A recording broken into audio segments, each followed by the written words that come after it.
Hey guys, I'm Kate Bihm, family lawyer in Montgomery County, Texas.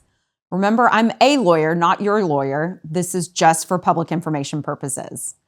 Today, I want to talk to you a little bit about psychological evaluations and child custody evaluations in child custody cases. All the time, parents will come into my office and they will tell me that they think that the other parent needs a psychological evaluation. And what they're expecting is that a psychologist is going to come in and they're going to interview the other parent, and then the psychologist is going to go into court or issue a report that says that the other parent is unfit, that they should have primary custody, or that the other parent should have supervised visits or something like that. And in Texas, at least, that's not how that works. So we need to differentiate between psychologists and psychological evaluations and child custody evaluators and child custody evaluations. So under Texas law and the Texas Family Code, it says that certain types of testimony is prohibited and that a person can only make recommendations as to conservatorship, which, remember, deals with decision-making and rights and duties for your children. We've got a video on that. You can check it out on our channel. And possession and access, which is what people usually think of when it comes to child custody. In order to make those recommendations, they have to do a full-blown child custody evaluation. And psychologists who conduct psychological evaluations are usually doing a forensic interview with an individual to determine whether that individual has any organic mental illnesses or whether they have any personality disorders. And as a result of that psychological evaluation, they may issue a report that says this person is oriented as to mood and location. They know what's going on around them. And they provide them with a battery of psychological tests, and then we'll do an assessment of whether that parent has mental illness or a personality disorder. But as part of that psychological evaluation, there's not going to be any recommendations as to what the parenting schedule should be, what conservatorship should look like, and that type of thing. Now, if you're dealing with somebody that has very severe mental illness, as part of that psychological evaluation, you might get some insight into the depth of their mental illness, how close their grasp of reality is, and whether they might be a danger to themselves or others. And I've certainly had cases where we had, for instance, a parent that had schizophrenia or schizoaffective disorder or was having some type of mood disorder that caused them to have angry outbursts or be prone to violence or paranoia or delusions. And that type of thing would come out in a psychological evaluation. But as a practical matter, oftentimes when we have somebody that's in the depths of that level of mental illness, you may not need a child custody evaluator or a psychological evaluation to prove that. A lot of the cases that we've had that have involved people with really severe mental illness, they were posting on Facebook or texting or saying things to the people around them that made it really quite clear that they might be unsafe or that they might be untethered from reality. So a psychological evaluation might be helpful in order to provide the court with a concrete understanding of what their exact diagnosis is, but you may not necessarily need it in a child custody case. Child custody evaluations are very different. There are particular sections in the Texas Family Code that deal specifically with child custody evaluations, what they do, and how they work. And there are certain people who are qualified to do child custody evaluations, and there are certain steps that they have to take as part of that evaluation. And child custody evaluations are very expensive because they are very time-consuming. They require an enormous amount of effort on the part of the evaluator.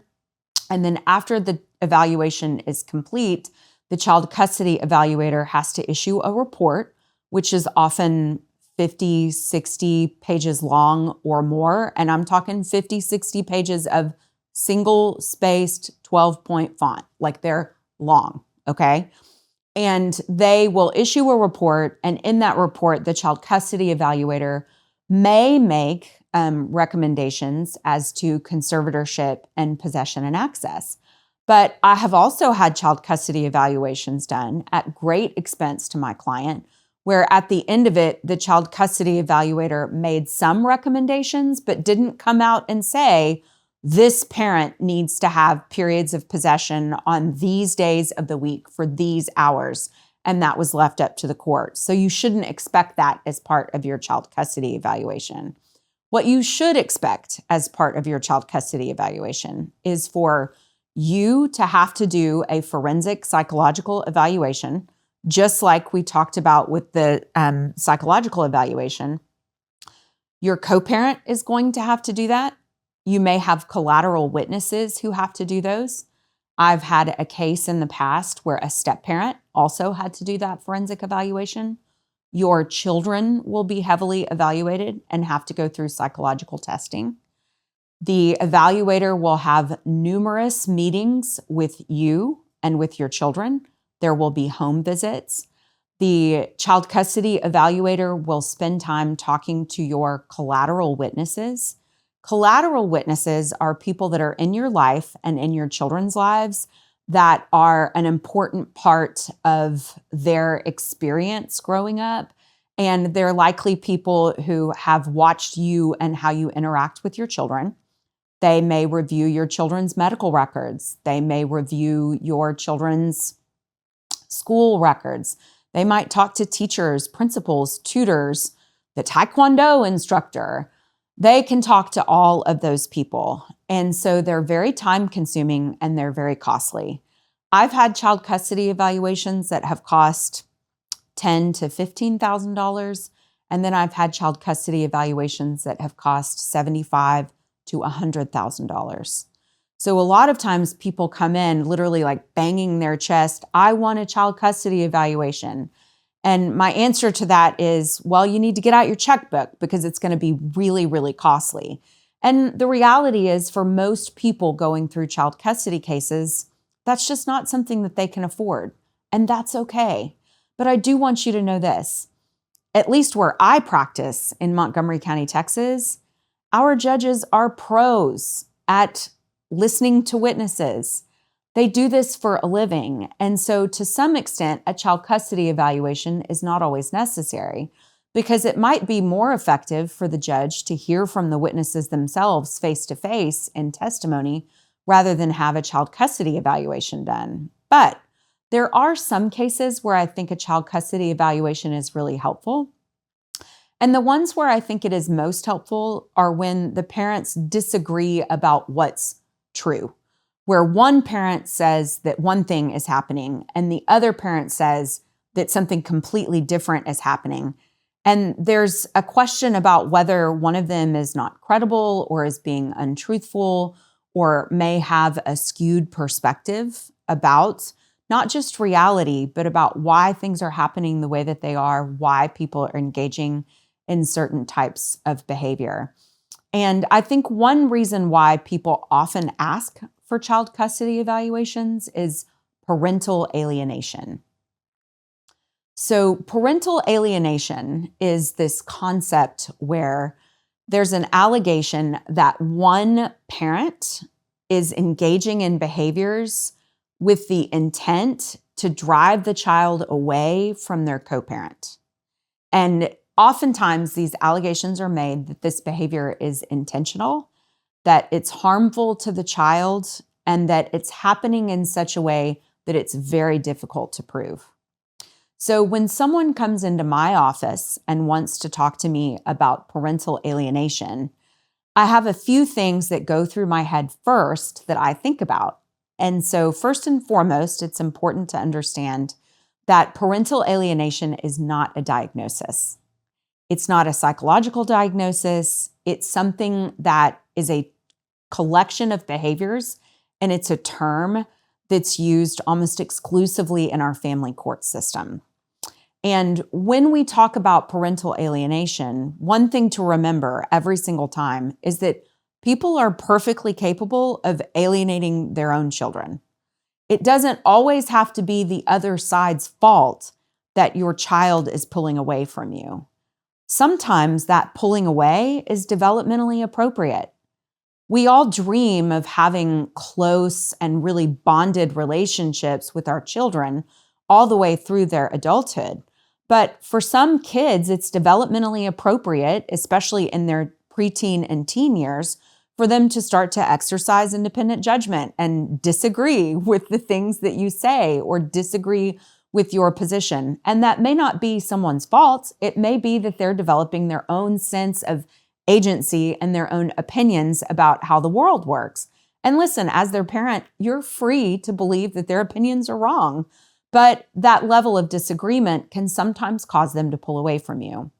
And that's not necessarily the fault of the co-parent. However, I have definitely had cases in the past where there was one parent who was intentionally engaging in behaviors that were designed to make the other parent seem less than or to create conflict between the co-parent and the child. And those cases are really sad. Part of it's because, as you're aware from our previous videos, we don't sell personality transplants in the courthouse. So if someone is determined to be toxic, that's not something that a judge may be able to change. They might be able to limit the other parent's access to the child to keep that level of toxicity out of the child's life. But the court may also have a concern that that parent is still entitled to parent their child. And so the judge may not want to micromanage how that parent parents their child. There's also behaviors that sometimes can cause alienation that are very subtle, and I'll give you an example of that. So I had a case in the past where I had one parent who had a very flexible job. They were a high wage earner with an enormous amount of security in their employment. And so they were able to go to lunch frequently with the child. They could not just be on the PTA, they could be the room mom. They could do all of the things that made a child feel loved and secure and very cared for and bonded, right? My parents worked really hard. They owned their own business when I was a kid, and my mom was never the room mom. And it always made me sad because everybody else got to see their mom, at the Valentine's Day party or at the St. Patrick's Day parade, and my parents were working. That didn't mean they didn't love me. Of course, now I look back and I'm like, their working so hard for me was a measure of their love to provide us with a wonderful life. But sometimes for kids, especially younger kids, it's hard to grasp that.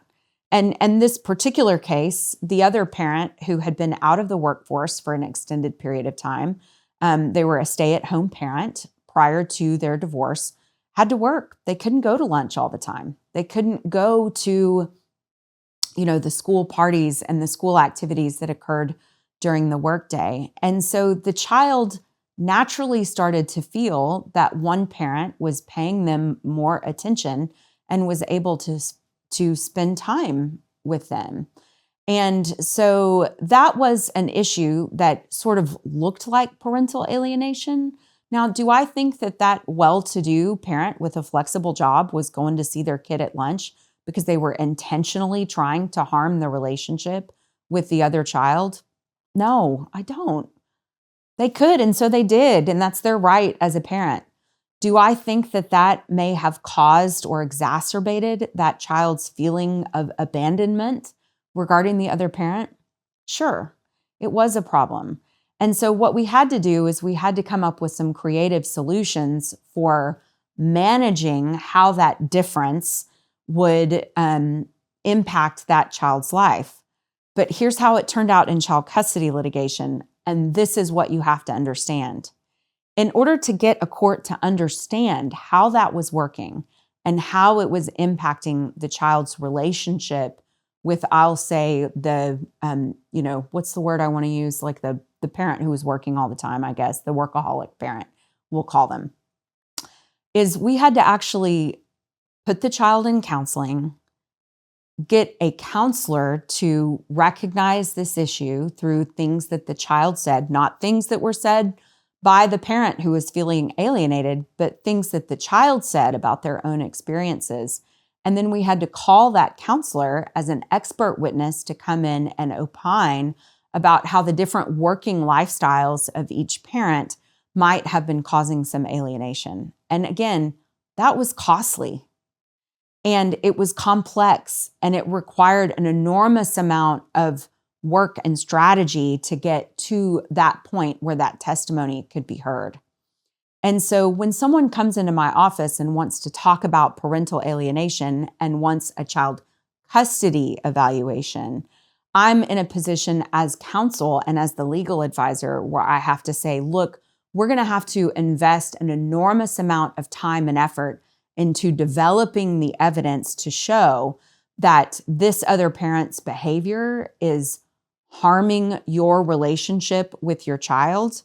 But one thing that we want to be careful to do is not necessarily place blame on that parent, because it may not necessarily be something that they're doing maliciously. Now, a child custody evaluation, to loop back around to that subject, may address issues like mental illness, personality disorders, alienating behaviors, which is the term that we would use with a counselor or a child custody evaluator. Is this parent engaging in alienating behaviors, which might be a good key phrase to use when you go into your consultation with your lawyer or when you want to address this issue with your lawyer, and bring that to light in the court. But we have to connect those alienating behaviors. We have to connect those psychological problems, those personality disorders, to what is in the best interests of the child and why it is that one side's behavior may make it so that the other side is the better primary parent, or is one side needs to have less time with the child than what might be in a standard possession order. So you need to keep all of these things in mind when you're considering what team it is that you want to build and what assistance you want to seek from the court as it relates to how it is that you're going to develop your evidence for trial and how it is that you're going to establish what is in the best interest of your children. I hope that you found this discussion of psychological evaluations versus child custody evaluations and a little side jaunt over into parental alienation, and that you'll find it instructive and helpful when you go out and seek counsel for yourself when you move through the family court system. If there's other subjects that are interesting to you, drop a comment. Let us know what you're curious about. In the comments, we will not answer specific legal questions that are specific to you. You need to seek out, one, counsel in your area, and two, an attorney for yourself in order to do that. This channel's not for the purposes of providing free legal advice to the public. It's about public information and helping you to become a better consumer of legal services, because that's what you're doing when you hire a lawyer. You're a customer who's purchasing the services of a professional that has specialized training and experience. Good luck in court.